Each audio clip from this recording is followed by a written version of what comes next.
En quoi consiste la méthode des J? Alors, c'est une méthode qui vous permet de revoir un cours assez régulièrement et donc dans la logique de mieux le comprendre et de mieux le retenir.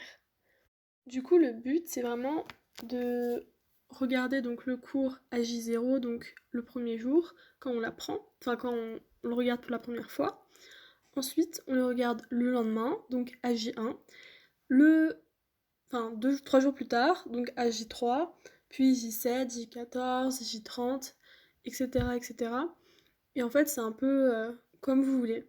Alors en fait, les points bénéfiques du coup avec cette méthode, c'est que on revoit assez régulièrement, donc ça rentre mieux dans notre tête.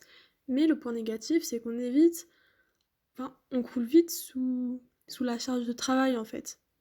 Et c'est pour ça que personnellement, j'ai décidé d'utiliser la méthode des J, mais un peu à ma méthode, un peu à ma façon. Parce que c'est bien beau sur le papier de revoir à J0, J1, J3, J7, J14, J30. Mais par exemple, enfin, à un moment, on a trop de travail en fait. On peut pas tout suivre et on risque de bâcler ce qu'on fait.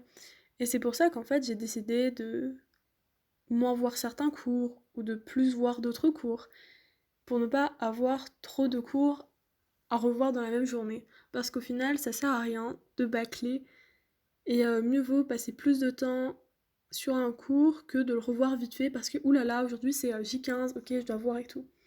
Après, on n'est pas obligé aussi du coup de le voir par exemple à J14. Par exemple, moi j'aime bien des fois voir des cours toutes les semaines et d'autres cours, je me dis ah ça c'est bon, ça y est, je comprends bien, du coup je vais le revoir dans 2 semaines par exemple. Donc en fait, c'est un peu à vous de choisir et de vous simplifier la vie grâce à cette méthode, mais à votre façon. Et le plus compliqué aussi, c'est de tenir les jours qu'on dit. Et des fois, on peut par exemple se mettre un jour en mode, je sais pas, par exemple le vendredi, vous vous dites, ok, c'est la fin de semaine, bah le vendredi, je vais vraiment essayer de rattraper tout mon retard. Donc tous les vendredis, je mets aucun J et c'est juste la journée pour rattraper mon retard par exemple.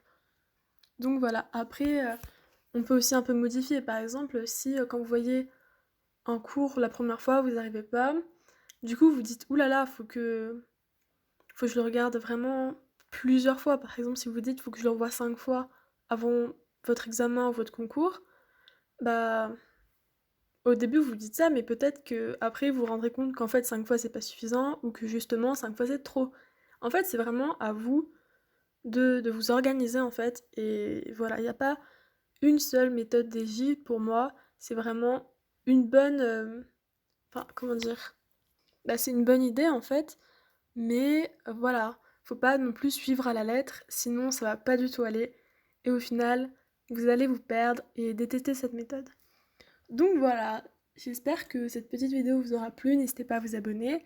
J'espère qu'elle pourra vous aider surtout. Alors n'hésitez pas à me partager en commentaire vos astuces pour cette méthode ou peut-être même une autre méthode. Moi, c'est vraiment celle que j'utilise au quotidien, mais peut-être que j'en testerai d'autres. On verra, on sait jamais. Donc voilà, cette vidéo est terminée. Petit instant pub. J'aime bien faire des petites vidéos comme ça où je vous dis mes astuces, ce que j'aime bien faire ou non, un peu mon parcours scolaire. Mais oui, voilà, mes astuces et tout. Donc n'hésitez pas à vous abonner. J'essaie d'être assez régulière dans les vidéos. Bon, c'est un peu compliqué vu que je suis en PACES, mais bon. C'est vraiment de prévoir des vidéos en avance comme ça. Après, c'est bon. Si j'ai pas le temps un jour, il y aura quand même une vidéo qui sortira du coup. Voilà, merci, bisous!